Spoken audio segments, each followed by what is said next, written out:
Hello, আসসালামু আলাইকুম guys, কেমন আছেন সবাই? আশা করি সবাই অনেক ভালো আছেন। আমিও অনেক ভালো আছি। তো ফাইনালি আজকে লেকের পাড় চলে গেলাম আমি আর জুবাইদা। তো জুবাইদাকে একটা গোলাপ ফুল কিনে দিলাম। তো দুজনেই হাঁটতেছি। জায়গাটা অনেক সুন্দর, অনেক মানুষ ছিল আশেপাশে। তো আমরাও ঘুরতেছি, জুবাইদাও হাঁটতেছে। মানে সব কিছু দেখতেছি। আমাদের সাথে আলাইনাও ছিল। মানে আমরা ৩ জন গিয়েছিলাম।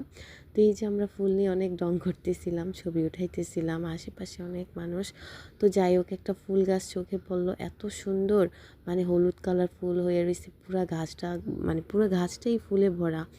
তো এই যে বাচ্চারা এখানে খেলাধুলা করতেছে, পুরনো স্মৃতিতে চলে গেছিলাম, যেখানে যদি ওদের মতো যদি পিছলা খাইতে পারতাম। জুবাইদা তো হাসতেছিল, আর এখানে আলাইনা বলতেছে খাবার খাবে। তোকে এই যে খাবার কিনে দিলাম, আর ও তো এখানে চুপ করে বসে রয়েছে। তারপর আবার হাঁটতে হাঁটতে শাপলার দিকে চলে গেলাম। এখানে এত শাপলা পুকুরের মধ্যে, অনেক ভালো লাগছে। মানে এখানে বৈশা জুবাইদা আমি অনেকক্ষণ বসে সময় কাটালাম। যাই হোক, নারায়ণগঞ্জের মধ্যে এমন একটা লেকের পাড় থাকা অনেক ভালো, একটা সময় কাটানো যায়। তো আমাদের ভিডিওটা কেমন হলো প্লিজ লাইক, সাবস্ক্রাইব, কমেন্ট করে যাবেন। ধন্যবাদ সবাইকে আমাদের ভিডিওটা দেখার জন্য। আর কেমন হয়েছে পাশে থাকবেন।